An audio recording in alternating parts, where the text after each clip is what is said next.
Dear Esther, I have lost track of how long I have been here and how many visits I have made overall. Certainly the landmarks are now so familiar to me that I have to remind myself to actually see the forms and shapes in front of me. I could stumble blind across these rocks, the edges of these precipices, without fear of missing my step and plummeting down to sea. Besides, I have always considered that if one is to fall, it is critical to keep one's eyes firmly open.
When you were born, your mother told me, a hush fell over the delivery room.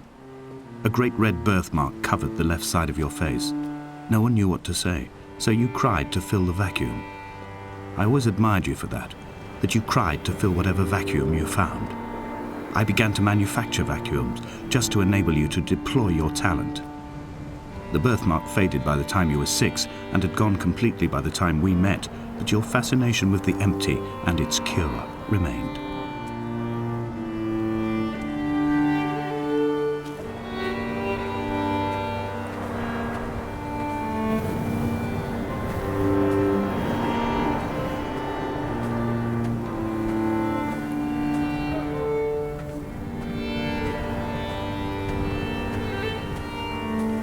Donnelly's book had not been taken out from the library since 1974.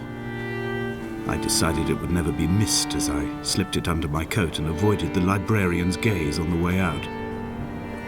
If the subject matter is obscure, the writer's literary style is even more so. It is not the text of a stable or trustworthy reporter. Perhaps it is fitting that my only companion in these last days should be a stolen book written by a dying man.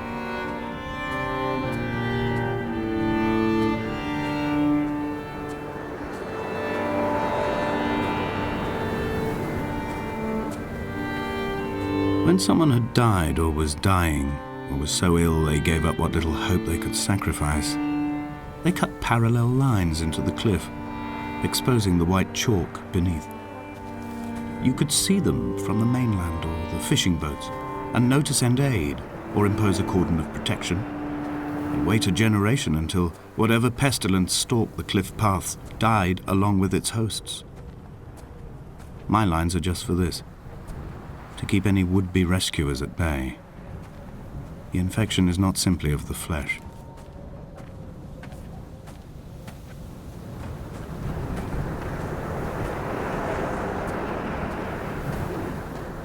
They were God-fearing people, those shepherds. There was no love in the relationship. Donnelly tells me that they had one Bible that was passed around in strict rotation. It was stolen by a visiting monk in 1776, 2 years before the island was abandoned altogether. In the interim, I wonder, did they assign chapter and verse to the stones and grasses, marking the geography with a superimposed significance that they could actually walk the Bible and inhabit its contradictions?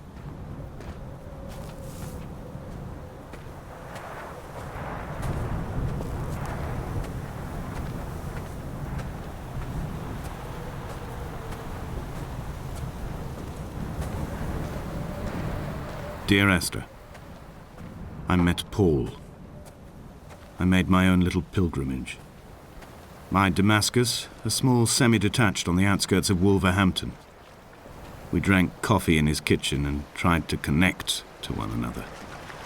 Although he knew I hadn't come in search of an apology, reason or retribution, he still spiraled in panic, thrown high and lucid by his own dented bonnet. Responsibility had made him old. Like us, he'd already passed beyond any conceivable boundary of life. This hermit, this seer, this distant historian of bones and old bread, where did he vanish to? Why, asked the farmers. Why, asked Jacobson. Why bother with your visions at all, if you're just to throw your arms up at the cliff and let it close in behind you and seal you into the belly of the island, a museum shut to all but the most devoted?